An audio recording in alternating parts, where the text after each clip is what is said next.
Okay, so the topic of our lecture would be the pricing of factors or the distribution of national income or labor market. इस lecture में हम labour को, हमारा जो main subject factor है वो labour होगा, और उसी को माइंड में रख के हम लोग फैक्टर प्राइसिंग को या प्राइसिंग ऑफ फैक्टर्स को या डिस्ट्रीब्यूशन ऑफ नेशनल इनकम को पढ़ेंगे. ठीक है, आपको पता है कि चार हमारे पास फैक्टर्स ऑफ प्रोडक्शन होते हैं, जिसमें है land, labour, capital and entrepreneur. और हर लेबर की फिर कुछ लेबर हर फैक्टर की फिर कुछ फैक्टर प्राइसेस होती हैं. मतलब हर फैक्टर जब हम उसको इन्वॉल्व करते हैं किसी प्रोडक्शन के प्रोसेस में, तो वो एक खास उसके ऊपर जो फैक्टर का ओनर होता है वो उसके ऊपर एक खास प्राइस चार्ज करता है या पेमेंट चार्ज करता है. तो लैंड अगर वो आप ले रहे हैं तो आपको उसके ऊपर रेंट देना पड़ता है. तो लैंड जो है वो रेंट जो है वो लैंड की प्राइस है, फैक्टर प्राइस है. वेज जो है वो लेबर की फैक्टर प्राइस है. इंटरेस्ट जो है वो कैपिटल की फैक्टर प्राइस है. और प्रॉफिट जो है वो एंटरप्रेन्योर की फैक्टर प्राइस है. ठीक है, जो भी आप फैक्टर इस्तेमाल करेंगे उसके बदले आपको कुछ पैसे देने पड़ते हैं एज अ प्रोड्यूसर. तो all these are factors of production, and all these four factors of production, and all of the below ones, rent, wage, and interest rate and profit, these are the factor prices or payments that together make national income. तो distribution of national income हम इसको क्यों कहते हैं, क्योंकि ये सारी जो फैक्टर इनपुट्स हैं या फैक्टर पेमेंट्स जो है ये मिल के नेशनल इनकम बनाती हैं. इसलिए हम कह रहे हैं कि कौन से फैक्टर को कितनी जो है नेशनल इनकम उसको डिस्ट्रीब्यूशन में मिलेगी. ठीक हो गया. तो फिर अभी हमारे पास एक न्यू वो आई है सबा, तो उनको भी हम बता दें कि हम आज फैक्टर प्राइसिंग या pricing of factor, distribution of national income या फिर लेबर मार्केट को पढ़ेंगे. और लेबर को हम एज अ सब्जेक्ट फैक्टर ले रहे हैं, जो कि चार फैक्टर्स में से एक है. और हम लेबर को ही माइंड में रख के सारा पढ़ेंगे कि लेबर की सप्लाई क्या है, लेबर की डिमांड क्या है, डिटर्मिनेशन ऑफ वेज रेट किस तरह की जाती है, मतलब किस तरह डिसाइड किया जाता है कि कौन से फैक्टर को कितनी वेज देनी चाहिए या कितना उसको पेमेंट देनी चाहिए, उसको कितना रिवॉर्ड देना चाहिए. ठीक है, तो आज हमारा जो मेन सब्जेक्ट है वो लेबर रहेगा, और उसके एवज जो हम उसको पैसे देते हैं वो वेज कहलाती है. तो वेज डिटर्मिनेशन कैसे होती है, ये हमारा मेन आज का टॉपिक है. तो demand for a product is the direct demand. जब आप किसी प्रोडक्ट की डिमांड के बारे में बात करते हैं तो वो डायरेक्ट डिमांड होती है. फॉर एग्जाम्पल, प्लीज जो भी आएगा वो अपने आप को म्यूट करे. ठीक है, जिस थोड़ा बहुत मिस हो गया वो वीडियो देखेगा तो उसको समझ आ जाएगी. इसमें इतनी कोई मुश्किल चीजें नहीं है, ये हम सारी चीजें पहले पढ़ चुके हैं, डिमांड, सप्लाई वगैरह. तो demand for a product is the direct demand. जब आप प्रोडक्ट खरीदते हैं तो उसकी जो डिमांड होती है वो डायरेक्ट होती है. While demand for a factor is a derived demand. और जो फैक्टर उसकी प्रोडक्शन में इस्तेमाल होता है उसकी जो डिमांड होती है वो डिराइव्ड होती है. वो कहाँ से डिराइव होती है, उस प्रोडक्ट में से डिराइव होती है, उस प्रोडक्ट की डिमांड में से डिराइव होती है. फॉर एग्जाम्पल, फैक्टर क्या है, फैक्टर है हमारे पास लेबर. ठीक है, और जब लेबर किसी चीज को बनाता है, किसी प्रोडक्शन के अमल में लगता है, तो वो कोई प्रोडक्ट बनाता है, फॉर एग्जाम्पल एक घर. तो जो घर की डिमांड है वो डायरेक्ट डिमांड है, लेकिन उस घर की वजह से जो लेबर डिमांड किया जा रहा है वो डिराइव डिमांड है. ठीक है, डायरेक्टली लोगों को लेबर नहीं चाहिए, डायरेक्टली लोगों को घर चाहिए, लेकिन घर बनाने के लिए उनको लेबर चाहिए. तो लेबर की जो डिमांड है, कितना लेबर लगेगा घर के बनाने में, वो डिपेंड करता है कि कितने घर बनेंगे.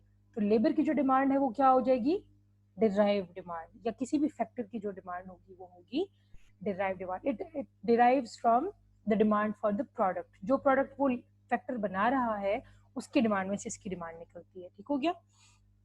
अब हम बात करते हैं सप्लाई ऑफ फैक्टर. जो सप्लाई ऑफ फैक्टर है that is determined by the opportunity cost. कितना सप्लाई होगा कोई फैक्टर, मतलब लेबर कितना सप्लाई होगा या कितनी उसकी मिकदार मौजूद होगी या कितने घंटे कोई काम करने को राजी है, वो डिपेंड करता है उसकी अपॉर्चुनिटी कॉस्ट पे. अपॉर्चुनिटी कॉस्ट मैं पहले भी पढ़ा चुकी हूँ, दोबारा पढ़ाऊंगी. It is the earning of a factor. वही फैक्टर मतलब लेबर की earning in the next best alternative use. अगर वो यहाँ पे काम ना करे इस घर में, तो वो कहीं और जहाँ काम कर सकता है जो उसका बेहतरीन सेकंड अल्टरनेटिव होगा इस घर के बाद. तो उसकी जो कॉस्ट है या उसकी जो अपॉर्चुनिटी कॉस्ट है वो डिसाइड करती है कि वो सप्लाई कितना होगा, कितना काम करने को राजी होगा. अगर उसकी अपॉर्चुनिटी कॉस्ट बहुत ज्यादा है तो सप्लाई ऑफ लेबर कम होगी. ठीक है, और अगर अपॉर्चुनिटी कॉस्ट कम है तो उसकी सप्लाई फिर क्या होगी, ज्यादा होगी इस मखसूस काम में, ठीक है। आई होप कि आप लोगों को इस बात की समझ आई होगी। Whereas the supply of a product, लेकिन जो प्रोडक्ट की सप्लाई है वो किस पर डिपेंड करती है, it depends on the money cost of the product. वो डिपेंड करती है कि उस प्रोडक्ट को बनाने में कितने पैसे लगे हैं, ठीक है। तो प्रोडक्ट की जो सप्लाई है वो मनी कॉस्ट पर डिपेंड करती है, और जो फैक्टर की सप्लाई है वो डिपेंड करती है इसकी अपॉर्चुनिटी कॉस्ट पे। क्योंकि देखिए जो फैक्टर है ना उसको आप डिफरेंट तरीके से इस्तेमाल कर सकते हैं, उसके अल्टरनेटिव यूजेस हैं। उसको आप घर बनाने में भी इस्तेमाल कर सकते हैं, आप उसको एयरपोर्ट बनाने में भी इस्तेमाल कर सकते हैं, उसका 1 घंटा, वो 1 घंटा आप उसका किसी सॉफ्टवेयर बनाने में भी इस्तेमाल कर सकते हैं। अगर वो आप देख रहे हैं कि लेबर कितना मौजूद होगा घर बनाने के लिए, तो वो इस पर डिपेंड करता है कि क्या वही लेबर कहीं सॉफ्टवेयर तो नहीं बना सकता उस 1 घंटे में, और वो सॉफ्टवेयर अगर बनाएगा तो वो मेरे ख्याल में $1,000,000 कमाएगा। तो अगर $1,000,000 कमाने का मौका है उसके पास, तो उसकी सप्लाई उस घर बनाने के लिए उसकी सप्लाई कम होगी, ठीक है। जितनी ज्यादा उसकी हाई अपॉर्चुनिटी कॉस्ट होगी उतनी ही उसकी सप्लाई लो होगी एक पर्टिकुलर काम में या एक पर्टिकुलर प्रोडक्शन प्रोसेस में। ठीक हो गया, तो आपको समझ आ गई होगी कि सप्लाई ऑफ लेबर जो है कैसे फैक्टर के लिए और प्रोडक्ट के लिए कैसे डिफरेंट है, और इसी तरह demand of factor and demand of product वो कैसे डिफरेंट है। ऊपर यहाँ पे हमने पढ़ा है। Excuse me. अच्छा, अब हम जो इम्पोर्टेंट चीज पढ़ने जा रहे हैं वो है थ्योरी ऑफ फैक्टर प्राइसिंग और मार्जिनल प्रोडक्टिविटी थ्योरी, ठीक है। मार्जिनल प्रोडक्टिविटी थ्योरी, ये नाम आप लोगों ने सुना हुआ कि मार्जिनल प्रोडक्टिविटी किसको कहते हैं, मार्जिनल प्रोडक्शन किसको कहते हैं, मार्जिनल प्रोडक्ट किसको कहते हैं। और थ्योरी ऑफ फैक्टर आपके लिए नया है, तो फैक्टर प्राइसिंग का क्या मतलब है थ्योरी का, किस तरह से किसी फैक्टर की प्राइस फिक्स्ड की जाती है, किस तरह से पता चलेगा आपको कि एक लेबर को 1 घंटे के कितने पैसे देने हैं, या जब आप जमीन का एक टुकड़ा रेंट करते हैं तो आपने उसको कितना रेंट देना है, या आप कोई और एंटरप्रेन्योर को जब हायर कर रहे हैं तो आप उसको कितना प्रॉफिट देंगे, उसकी कीमत कौन डिसाइड करेगा, फैक्टर की कीमत किस तरह डिसाइड होती है, ये थ्योरी हमें बताएगी, ठीक है। वेज को लेबर को कितनी वेज देनी है, 1,000 है, 1,500 है, 2,000 है, ये कहाँ से आता है, ये उस बारे में है, ठीक है। तो प्राइस ऑफ फैक्टर, यहाँ पे हम फैक्टर किसको पढ़ रहे हैं, लेबर को, क्योंकि जो हमारा लास्ट वीक है, हमारा जो आखिरी कोर्स का लास्ट वीक की जो कोर्स है उसके अंदर हम लेबर को पढ़ रहे हैं। हालांकि लेबर की बजाय हम लैंड को भी देख सकते हैं, किसी और चीज को भी देख सकते हैं, लेकिन यहाँ पे हमारा मेजर जो कंसर्न है वो लेबर के साथ है। So the price of factor which is labour depends on it's marginal product. जो लेबर की कीमत है वो इस पर डिपेंड करती है कि उसकी मार्जिनल प्रोडक्ट कितनी है। मार्जिनल प्रोडक्ट का आपको पता है, मार्जिनल का मतलब होता है, क्या होता है, 1 एक्स्ट्रा यूनिट, ठीक है, एन एडिशनल यूनिट की वजह से, एक एडिशनल यूनिट ऑफ लेबर की वजह से प्रोडक्ट, जो टोटल प्रोडक्ट है उसमें कितना चेंज आता है, that is your marginal product. For example पहले 10 लेबर लगे हुए थे तो वो 120 चीजें बना रहे थे, लेकिन अब 11वां लेबर आया है तो वो अब 121 चीजें बना रहे हैं। तो पहले और अब की प्रोडक्ट में कितना चेंज आया है, एक प्रोडक्ट का चेंज आया है, ठीक है। और लेबर का कितना चेंज आया है, एक लेबर का, तो एक लेबर की वजह से सिर्फ एक प्रोडक्ट बन रही है, तो उसका मार्जिनल प्रोडक्ट क्या होगा, 1, ठीक है। अब मार्जिनल प्रोडक्टिविटी की अगर बात करेंगे इन टर्म्स ऑफ मनी, अगर आप मनी में बात करेंगे तो फिर आप ये कहेंगे कि लेबर लगा 20 रुपए का, ठीक है, उसकी वेज थी 20 रुपए, लेकिन उसने जो चीज बनाई है वो उससे बनाएंगे 25 रुपए की, ठीक है। तो लेबर की प्राइस किस पे डिपेंड करती है, उसकी मार्जिनल प्रोडक्ट पे, कि वो कितना प्रोडक्टिविटी को इंक्रीज करता है, या वो टोटल रेवेन्यू में कितना चेंज लाता है, या वो टोटल प्रोडक्ट में कितना चेंज लेकर आता है, तो इस पे डिपेंड करता है, ठीक है। मतलब आप कितने कारआमद हैं कि आपकी वजह से फर्म को कितना फायदा पहुंच रहा है, ठीक है। दिस विल डिसाइड कि आपकी कीमत क्या होगी, या आपकी तनख्वाह क्या होगी, आपकी वेज क्या होगी। So market price of factor जो कि लेबर है हमारे पास, तो मार्केट प्राइस ऑफ लेबर या मार्केट प्राइस ऑफ लेबर को हम वेज कहते हैं। तो wage is determined by demand and supply of factor. ये भी आपको पता है कि जब किसी चीज की डिमांड ज्यादा होती है तो उसकी प्राइस ज्यादा होती है, और जब किसी चीज की सप्लाई ज्यादा होती है तो उसकी प्राइस कम होती है, ठीक है। तो ये इन चीजों पे भी डिपेंड करेगा, ठीक है। मार्केट प्राइस, यहाँ पे हम प्राइस ऑफ फैक्टर की बात करें और यहाँ मार्केट प्राइस की बात करें। देखिए प्राइस और मार्केट प्राइस में फर्क होता है, ठीक है। इसकी डिटेल में भी हम नहीं जाते, लेकिन आपके लिए बस इतना ही काफी कि आप समझे कि मार्केट में जो किसी चीज की कीमत होती है वो किस पर डिपेंड करती है, वो डिपेंड करती है उसकी डिमांड पर और उसकी सप्लाई पे। अब हम देखते हैं कि ये जो लेबर की डिमांड और सप्लाई है ये किस चीज पर डिपेंड करती है, ठीक है। So the marginal product is the major determinant of demand of a factor. किसी भी फैक्टर का, लेबर का जो डिमांड है उसकी, या जो उसकी डिमांड है वो किस चीज पे डिपेंड करती है, उसकी मार्जिनल प्रोडक्टिविटी पे, कि वो कितना कारआमद है, या उसके आने से फर्म को कितना फायदा पहुंचा है, या उसके आने से या उसको हायर करने से, एक एडिशनल लेबर हायर करने से टोटल प्रोडक्ट में कितना इंक्रीज आया है, या मार्जिनल प्रोडक्ट की क्या है, सही है। तो डिमांड तो डायरेक्टली डिपेंड कर रही है उसकी मार्जिनल प्रोडक्ट पे, ठीक हो गया। Every factor market has two basic forces, लेकिन जब भी आप किसी फैक्टर मार्केट पे जाएंगे, फैक्टर मार्केट का मतलब है वो मार्केट जहाँ पे फैक्टर्स मिलते हैं। तो अभी क्योंकि हम लेबर की बात कर रहे हैं तो आप ऐसे सोचे कि लेबर की मार्केट है जहाँ पे लोग जाके लेबर को खरीद सकते हैं, ठीक है। अब ऐसी कोई असल में तो कोई मार्केट होती ही नहीं है, फिजिकली वर्ल्ड में तो नहीं होती, लेकिन ये मार्केट ही है ना, मतलब पूरी दुनिया से आप हायर कर सकते हैं किसी को भी। तो ये आपकी पूरी की पूरी दुनिया जो है वो आपकी मार्केट है। तो हर मार्केट जो है दैट हैज टू फोर्सेस। एक है firms motive of profit maximisation. एक जो बड़ा अहम किरदार अदा करता है किसी भी फैक्टर मार्केट में, वो जो फोर्स है वो क्या है, फर्म का जो मोटिव है, फर्म का जो इरादा है या फर्म का जो गोल है ऑफ प्रॉफिट मैक्सिमाइजेशन, कि वो ज्यादा से ज्यादा प्रॉफिट कमाए। इसी प्रॉफिट कमाने के लिए वो प्रोडक्शन कर रहा है और वो प्रोडक्शन करने के लिए उसको फैक्टर की जरूरत है। तो फैक्टर की डिमांड के ऊपर इसका बड़ा असर है कि फर्म अपना मोटिव पूरा करना चाहता है। क्या है वो मोटिव, उसका क्या है, प्रॉफिट मैक्सिमाइजेशन। और प्रॉफिट मैक्सिमाइजेशन कहाँ से पता चलेगी, मार्जिनल प्रोडक्ट से। जितनी ज्यादा मार्जिनल प्रोडक्ट होगी, ठीक है, एक लेबर को हायर करने से जितनी ज्यादा प्रोडक्ट मार्जिनल प्रोडक्ट होगी या प्रोडक्टिविटी होगी उसकी, उतना ही ज्यादा प्रॉफिट उसको मिलेगा, ठीक है। सेकंड इंपॉर्टेंट फैक्टर क्या है या इंपॉर्टेंट फोर्स क्या है, that is factors owner. Labour का जो ओनर है, जिसके पास लेबर्स हैं, ठीक है, या अगर मैं अपनी बात करूं तो मेरा जो लेबर है वो क्या है, मेरा काम करना, 1 घंटा काम करना, 2 घंटा काम करना। और ओनर कौन है, मैं हूं। अपने वक्त का ओनर तो मैं हूं ना, मैं डिसाइड करती हूँ कि मैंने अपना वक्त कहाँ लगाना है। तो मैं फैक्टर की ओनर हूँ। अपने काम करने की सलाहियत जो मेरे अंदर है उसकी ओनर मैं हूँ, या अपने वक्त की ओनर मैं हूँ। तो फैक्टर्स ओनर मतलब कि मैं desire for maximum possible reward. और मेरी जो डिजायर है वो क्या है कि मेरे वक्त का ज्यादा से ज्यादा रिवॉर्ड मुझे मिले। 1 घंटा जो मैं लगाती हूँ आपको पढ़ाने में, मुझे उसका ज्यादा से ज्यादा रिवॉर्ड मिले, या 1 घंटा मैं जिधर भी लगाऊं मुझे उसका ज्यादा से ज्यादा रिवॉर्ड मिले। तो ये दो चीजें हैं जो कि बहुत इंपॉर्टेंट है डिसाइड करने में कि फैक्टर मार्केट में क्या जो है हालात होंगे, ठीक है।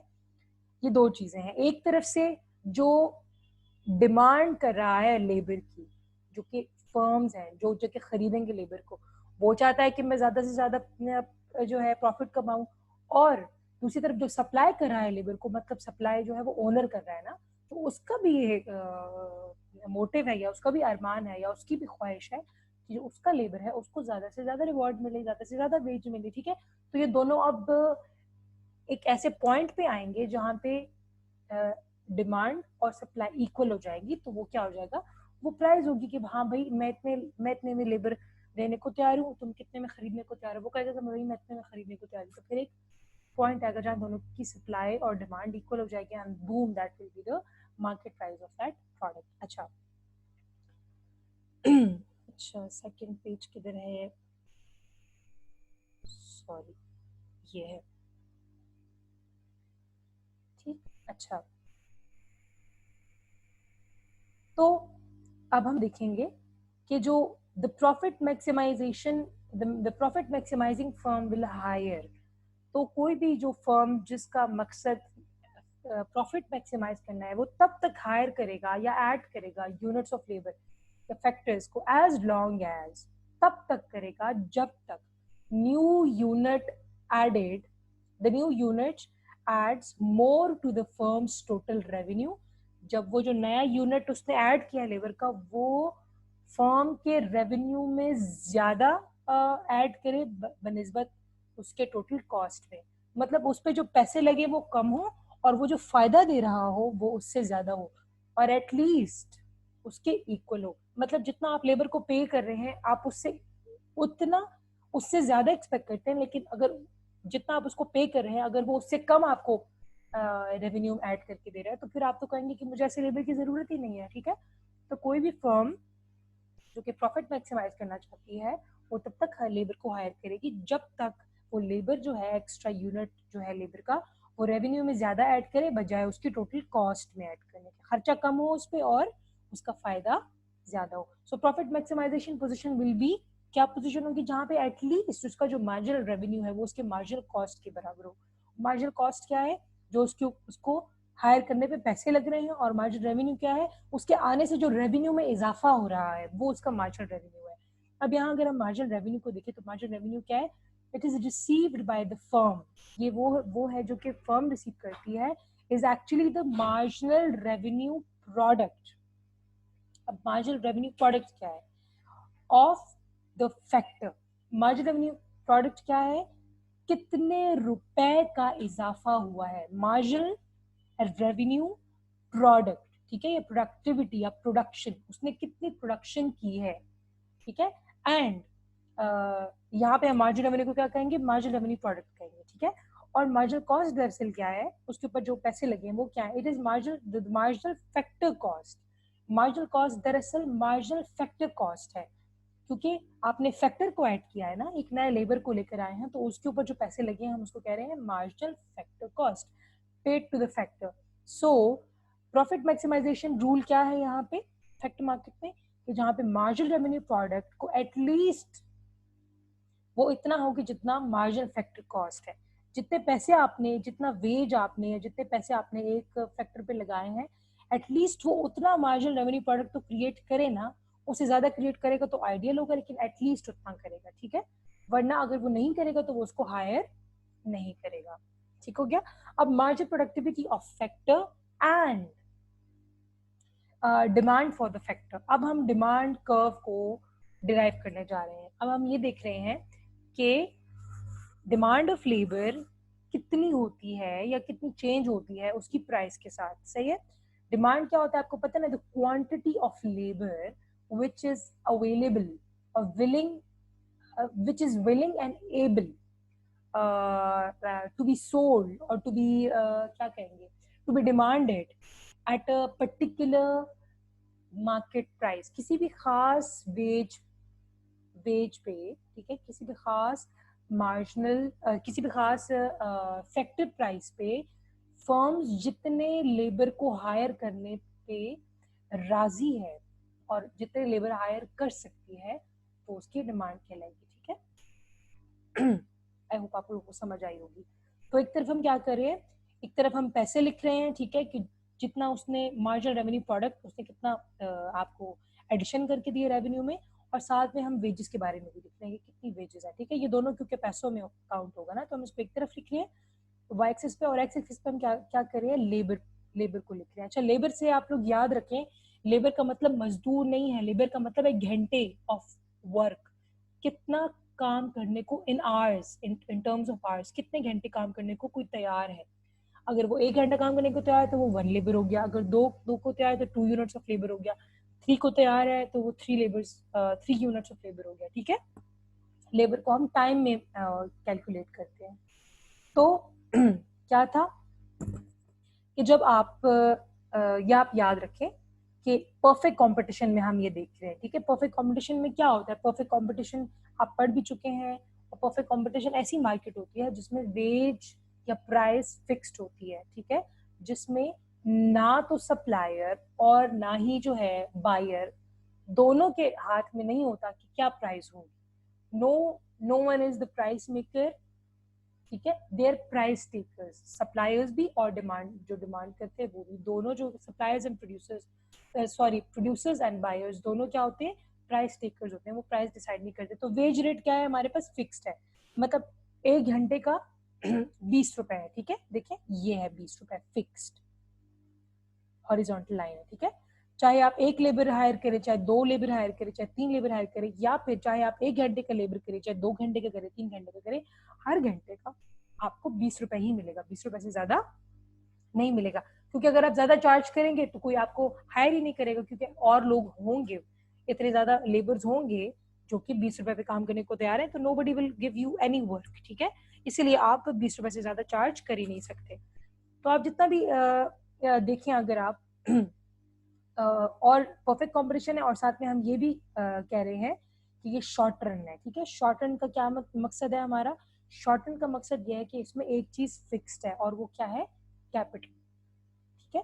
कैपिटल हमारे पास फिक्स है। जैसे मैंने आपको पहले बताया था कि एक मशीन है और आप एक लेबर को हायर करते हैं, फिर दूसरे को हायर करते हैं, फिर तीसरे को हायर करते हैं, तो आहिस्ता आहिस्ता आपका रेवेन्यू इंक्रीज होता है। लेकिन जब एक टाइम आता है जब आप हद से ज्यादा लेबर्स हायर कर लेते हैं कि उस पर मशीन में जगह ही नहीं होती इतने लेबर्स को अकोमोडेट करने की, तो फिर उसका जो मार्जिनल रेवेन्यू होता है वो डिक्रीज होना शुरू हो जाता है, और वो नफे के बजाय नुकसान में चला जाता है। तो इसी तरह है कि जब आपके पास एक मशीन थी और आपने एक लेबर को हायर किया, तो आपको मार्जिनल रेवेन्यू जो है वो इतना था, ठीक है। उसके बाद जब आपने एक और को हायर किया, तो फिर देखिए थोड़ा आपका मार्जिनल रेवेन्यू कम हो गया, फिर तीसरे को हायर किया, आपका मार्जिनल रेवेन्यू और कम हो गया, चौथे को हायर किया तो आपका मार्जिनल रेवेन्यू और कम हो गया, पांचवे को हायर किया तो आपका मार्जिनल रेवेन्यू और कम हो गया। जब आपने इन सबको मिलाया तो आपकी मार्जिनल रेवेन्यू प्रोडक्ट का कर्व बन गया ऐसे डाउनवर्ड, ठीक है। As you keep on increasing the number of labours which is a variable factor given a fixed factor which is capital, ठीक है। एक ही मशीन है या एक ही कारखाना है, उसमें आप लेबर को बढ़ाते जा रहे शुरू में तो उसका जो मार्जिनल रेवेन्यू वो अच्छा होगा, पॉजिटिव होगा, लेकिन स्लोली एंड ग्रेजुअली वो डिक्रीज होते होते वो डिमिनिश होना शुरू हो जाएगा, ठीक है। तो मार्जिनल रेवेन्यू प्रोडक्ट क्यों डिक्रीज हो रहा है? Due to the law of diminishing returns. ये मैं आपको पढ़ा चुकी हूँ कि डिमिनिशिंग रिटर्न्स क्या होते हैं, which is short run as one factor is fix, और वो फिक्स्ड फैक्टर क्या है हमारे पास? कैपिटल है, ठीक है। तो यहाँ पे क्या है? मार्जिनल रेवेन्यू प्रोडक्ट डिक्रीज होता जा रहा है। इसका ये भी मतलब है कि जब आप एक लेबर को हायर करें तो वो इतना प्रोडक्शन दे रहा है, दूसरे को आप हायर करें तो वो इतना प्रोडक्शन दे रहा है, तीसरे को हायर करें इतना प्रोडक्शन दे रहा है, चौथे को हायर करें तो वो इतना प्रोडक्शन दे रहा है। और अगर आप देखें तो वेज फिक्स्ड है। जब आप पहले वाले को हायर करते हैं तो आप पैसे उसको ₹20 दे रहे हैं, लेकिन वो आपको मार्जिनल रेवेन्यू कितना दे रहा है? इतना ऊपर दे रहा है, ₹20 से ऊपर दे रहा है, ठीक है। फिर आप देखें, जब आप सेकंड लेबर को हायर करके आप कहते हैं हाँ I can still hire more labour, क्योंकि मेरे पास पैसे कम है लेबर के, जो उसको हम पैसे दे रहे हैं, ठीक है, जो उसकी वेजेस हैं, और वो जो फायदा हमें दे रहा है, जो मार्जिनल रेवेन्यू हमें दे रहा है या मार्जिनल रेवेन्यू प्रोडक्ट दे रहा है वो ज्यादा है, ठीक है। मार्जिनल इफेक्टिव कॉस्ट MFC वो यहाँ पे कम है और MRP ज्यादा है। फिर आपने एक और लेबर को हायर किया तो वो अभी भी ज्यादा है, ठीक है। देखिए ये यहाँ पे है, यहाँ पे 20 से ऊपर है। अब आपने तीसरे को हायर किया तो भी ज्यादा है, ठीक है, 20 से ऊपर है, तकरीबन 23 है। और जब चौथे लेबर को आपने हायर किया तो आप उसको पैसे भी ₹20 दे रहे हैं, उसकी वेज भी ₹20 है, या मार्जिनल इफेक्टिव कॉस्ट भी ₹20, और जितना वो आपके लिए मार्जिनल रेवेन्यू प्रोडक्ट लेकर आ रहा है वो भी ₹20 है। तो क्या ये वो सिचुएशन नहीं है जहाँ पे जितना वो चार्ज कर रहा है उतना ही वो प्रोड्यूस कर रहा है, जितनी उसकी कॉस्ट है उतना ही उसका रेवेन्यू है, ठीक है। जितना वो मार्जिनल रेवेन्यू लेकर आया उतनी उसकी मार्जिनल कॉस्ट है। तो I think this is the position where you और a firm who is maximizing profit should stop hiring any further labor। इससे आगे लेबर्स को उसको हायर नहीं करना चाहिए, क्योंकि इसके आगे अगर वो करेगा तो उसकी देखिए क्या हो जाएगा। अगर वो फिफ्थ लेबर को हायर करता है तो डिमिनिशिंग मार्जिनल रिटर्न्स की वजह से तो उसकी जो मार्जिनल रेवेन्यू प्रोडक्ट है देखिए वो कहाँ है, 20 से नीचे है, यहाँ पे कहीं पे 15 है या 10 है, और पैसे उसको कितने देने पड़ रहे हैं? ₹20। तो एक लेबर को आप हायर कर रहे हैं, पैसे आप उसको ₹20 दे रहे हैं, और आप उससे जो नफा है वो कितना ले रहे हैं? सिर्फ ₹10 का ले रहे हैं, तो ये तो नुकसान हो गया ना। तो अगर आप ए पोजिशन को देखें जहाँ पे हमने कितने लेबर हायर किए हैं? 3। तो 3 लेबर अगर आप हायर करते हैं तो आपकी जो मार्जिनल रेवेन्यू प्रोडक्ट है वो ज्यादा है then marginal factor cost, which is profit situation, जहाँ पे प्रॉफिट हो रहा है आपको, ठीक है। फिर अगर आप बी को देखें तो यहाँ पे क्या है? जो मार्जिनल फैक्टर कॉस्ट है that is ₹20 if you have hired 5 laborers, and the marginal revenue product MRP is less than 20, ठीक है। तो यहाँ पे क्या है? वेज ज्यादा है और मार्जिनल रेवेन्यू प्रोडक्ट कम है, तो ये क्या है? एक लॉस की सिचुएशन है। तो अब आपको देखना है ऑप्टिमल या बेस्ट नंबर ऑफ जो है लेबर या फैक्टर कितना होना चाहिए एक फर्म में। तो वो कितना होना चाहिए? देखिए 3 भी नहीं और 5 भी नहीं है, तो हम बीच में आ जाते हैं 4। जब आपने 4 लेबर को हायर किया तो हर लेबर को हम 20 रुपए भी दे रहे हैं और हर लेबर जो है एटलीस्ट 20 रुपए से 20 रुपए जितने ही प्रोडक्शन कर रहा है या मार्जिन प्रोडक्टिविटी उसकी होती है या मार्जिन रेवेन्यू प्रोडक्ट कितनी है, तो this is called a balanced position और प्रॉफिट मैक्सिमाइजेशन रूल। ठीक हो गया। तो अगर आप देखें तो ये डाउनवर्ड स्लोपिंग है, MRP is downward sloping and why is it downward sloping? Because of the law of diminishing returns. ये मैं आपको पहले पढ़ा चुकी हूँ, ठीक है, शॉर्ट रन में क्यों डिमिनिश होते हैं आहिस्ता आहिस्ता रिटर्न्स, क्योंकि एक फिक्स होता है और एक को आप इंक्रीज कर रहे होते हो। ठीक, अच्छा 3 पे आते हैं। अब हम आते हैं डिमांड पे। अब हमने इससे डिमांड कैसे निकाली है, तो जो एमआरपी है जो कि हमारे पास मार्जिन रेवेन्यू प्रोडक्ट का कर्व था, दैट आल्सो टेल्स अस और tell us how many labours और how many hours of labour, ठीक है, are demanded at different wage rates. अगर आप पीछे जाएं तो आपको पता चलेगा कि हर डिफरेंट वेज रेट पे आपको कितना लेबर, आपकी फर्म कितना लेबर डिमांड करती है। ठीक है, जब आपकी वेज थी 0W1, ठीक है, ये काफी हाई आपके पास वेज है, तो आपके पास लेबर कितना डिमांड करें? OL, क्योंकि जब ज्यादा पैसे देने पड़ते हैं फर्म को तो वो कम लेबर अफोर्ड कर सकती है, तो OL को वो हायर कर रही है। ठीक है, OL is a quantity of labour या फिर नंबर ऑफ आवर्स, जितने वो घंटे वो लेबर को हायर कर सकते हैं। फिर जब अगर आप देखें, अगर आपकी वेज W1 से W हो जाए, ठीक है, तो अब आप देखिए 0W पे आप, अब आप क्योंकि वेज कम हो गई है तो अब you can now afford more labours, तो आपने क्या कर दिया, लेबर को इंक्रीज कर दिया। बल्कि ऐसे करते हैं कि 0W वाला पहले देखते हैं, ठीक है, 0W पे आप कितना लेबर हायर कर रहे हैं, ये आप 0N लेबर हायर कर रहे हैं। ठीक है, इतनी इतनी वेज पे आप इतना लेबर हायर कर रहे हैं। अगर आपका वेज ज्यादा हो जाती है, W के बजाय आपका वो मजदूर कह रहा है कि नहीं अब तो मैं 50 के बजाय 75 रुपए चार्ज करूंगा, तो 0W1 हो गया। ठीक है, तो अब आप क्योंकि आप पहले जितने लेबर हायर नहीं कर सकते, क्योंकि आपके पास फिक्स्ड कैपिटल है या फिक्स्ड अमाउंट है, तो आपको अपने लेबर को कम करना पड़ेगा, तो आप N से थोड़ा कम कर जाएंगे, L तक आ जाएंगे। तो देखिए OL is less than ON, पहले जितना आप डिमांड कर रहे थे अब आप उससे कम डिमांड करें क्योंकि वेजेस ज्यादा है। और अगर वेज कम हो जाती है 0W से 0W0 हो जाती है, तो देखिए अब आप पहले से भी ज्यादा लेबर को हायर कर सकते हैं। ठीक है, तो अब क्या है, यू आर हायरिंग ON। ठीक है, ये मैंने सारा यहाँ लिखा है। ठीक है, तो इसका क्या मतलब हुआ, जब वेजेस ज्यादा होती हैं तो आप कम डिमांड करेंगे एज अ फर्म, और अगर वेजेस कम होती हैं तो क्योंकि अब आप ज्यादा लेबर को डिमांड कर सकते हैं तो आपकी डिमांड ऑफ लेबर ज्यादा हो जाती है। डिमांड का मतलब क्या होगा, नंबर ऑफ लेबर्स, कितने आपने लेबर को हायर किया है वो ज्यादा हो गया, या फिर आप ये भी कह सकते हैं कि कितने घंटे अब आपने अपने लेबर को कहा कि आप ज्यादा काम करें। ठीक हो गया, तो ये तो हमें मिल गया हमारा डिमांड कर्व। तो demand curve of labour is actually the marginal revenue product curve of the labour, वही मार्जिनल रेवेन्यू प्रोडक्ट कर्व है जो कि डिमांड भी आपको बता रहा है कि कैसे कैसे डिफरेंट वेजेस के साथ आपकी लेबर की डिमांड इंक्रीज या डिक्रीज होती है और इनके बीच में कैसे नेगेटिव रिलेशनशिप है। देखिए एक बढ़ता है तो दूसरा कम होता है, इसीलिए इसका जो डायग्राम है या सॉरी जो ग्राफ है वो भी नेगेटिव स्लोपिंग है या डाउनवर्ड स्लोपिंग है। अब हम आते हैं लेबर सप्लाई की तरफ। अब जो लेबर का सप्लाई है वो किस चीज पर डिपेंड करता है? ठीक है, आपको मैंने दोबारा बता दिया है कि लेबर का सप्लाई का मतलब क्या है कि amount of labour measured in hours, जो आप घंटों में वो कर रहे हैं, तो the amount of labour willing to, offered को मैंने काट दिया, ठीक है, willing to and able to, जो कि विलिंग भी है और एबल भी है, मतलब जो काम करना भी चाहते हैं और जो काम कर भी सकते हैं, to work at a given wage, एक खास वेज पे, एक खास तनख्वाह पे कितने लोग काम कर सकते हैं और काम करने के ख्वाहिशमंद है और काम कर सकते हैं। ठीक है, एबल एंड विलिंग। लेकिन कुछ तो ऐसा भी होता है ना कि कुछ विलिंग होते हैं लेकिन काम कर नहीं सकते, तो we do not count them as in the supply. ठीक है, फॉर एग्जाम्पल 50,000 रुपए तनख्वाह है, ठीक है, वेज है, तो उसपे कितने लोग आए हैं कि हाँ भाई मैं काम करने को तैयार हूँ, ये क्या हो जाएगा, सप्लाई ऑफ लेबर हो जाएगा। ठीक हो गया। अब लेबर सप्लाई जो है that is determined by wage rate, उसका जो बहुत बड़ा डिटर्मिनेंट है कि कितना सप्लाई होगा लेबर या लोग काम करने के लिए कितना राजी होंगे, वो डिपेंड करता है कि वेज कितनी है, कितनी तनख्वाह मिल रही है, या आपको आपके घंटे के हिसाब से या काम के हिसाब से, दिन के हिसाब से, महीने के हिसाब से आपको कितना फैक्टर प्राइस या मार्जिनल फैक्टर प्राइस या फैक्टर प्राइस आपको कितनी ऑफर हो रही है।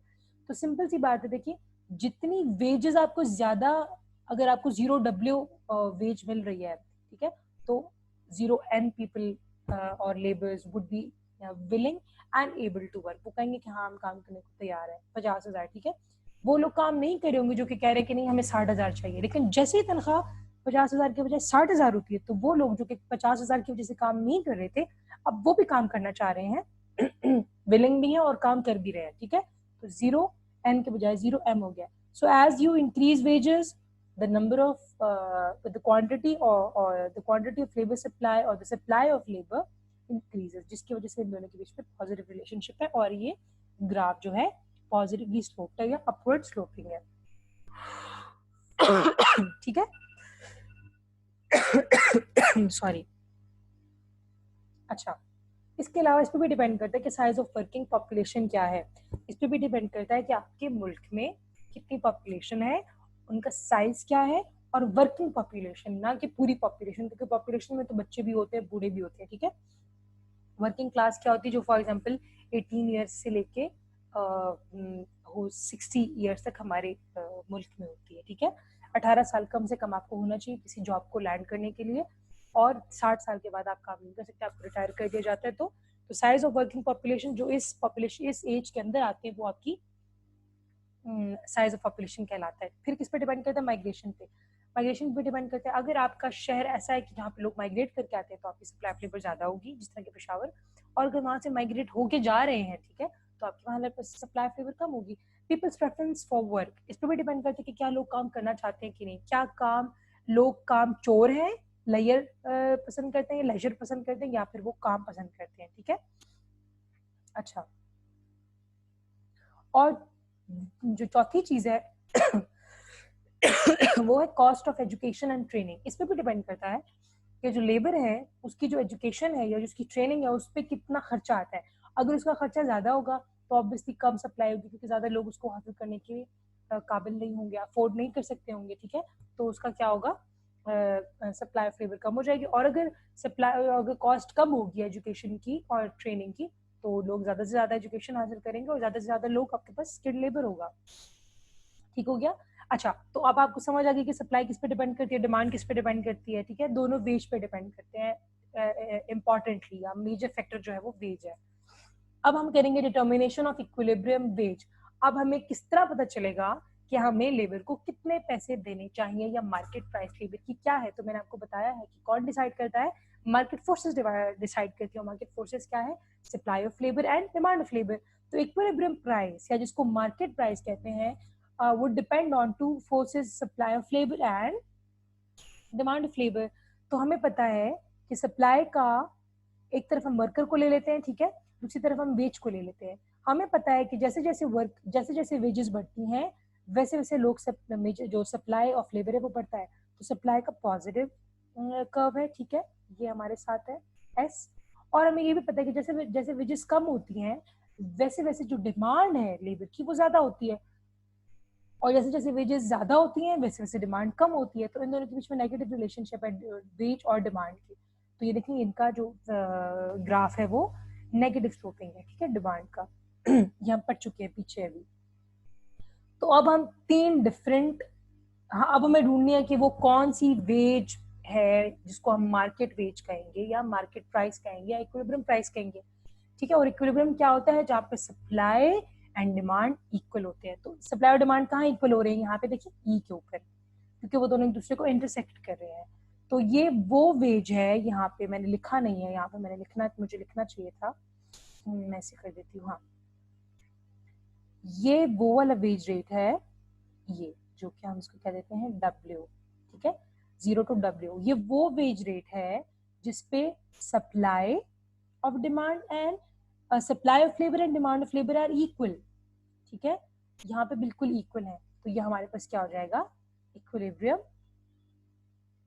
प्राइस, या इसको हम क्या कह रहे हैं, इसको हम कह रहे हैं मार्केट प्राइस। लेकिन अगर हम W नहीं दे रहे और हम कह रहे हैं कि हम W नॉट दे रहे हैं, तो देखिए W नॉट पे क्या होगा, ऐसे आप करें तो देखिए W नॉट पे आपको पता चला कि सप्लाई है इतनी,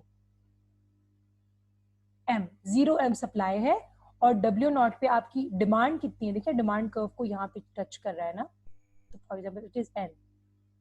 तो देखिए सप्लाई इतनी है, चीज इतनी मिल रही है, और उसकी डिमांड कितनी है, ज्यादा। ठीक है, सही हो गया। तो ये तो इक्विलिब्रियम ना हुआ ना, यहाँ तो क्या है, supply is less than demand, तो ये आपका इक्विलिब्रियम ना हुआ। ठीक है, लोग ज्यादा डिमांड कर रहे हैं लेकिन उतना लेबर काम करने को तैयार नहीं है। और अगर हम 0W1 अगर हम वेजेस दे रहे हैं, तो देखिए क्या होगा, इस तरह करें इसको, तो देखिए ये आपकी डिमांड है, ठीक है, विच इज OM, ये डिमांड है, और आपकी सप्लाई कितनी है, आपकी सप्लाई इज ON, ये। ठीक है, तो यहाँ पे क्या हो गया, यहाँ पे अब आपकी सप्लाई ज्यादा है और डिमांड कम है। डिमांड कम होने का मतलब है कोई हायर नहीं कर रहा आपको, और बहुत सारा लेबर ऐसे ही फिर रहा है, तो यहाँ अनएम्प्लॉयमेंट होगी। ठीक है, यहाँ पे अनएम्प्लॉयमेंट होगी। तो बेस्ट आपके पास प्राइस क्या है, मार्केट प्राइस, इक्विलिब्रियम प्राइस क्या है, OW, जहाँ पे आपकी डिमांड एंड सप्लाई दोनों क्या होंगे, फॉर एग्जाम्पल OL के बराबर होंगे। ठीक हो गया। आपको समझ आ गई इक्विलिब्रियम्स की, किस तरह हमारे पास इक्विलिब्रियम आ जाता है और हमारे पास वेज रेट आ जाती है या मार्केट प्राइस आ जाती है। अच्छा ठीक।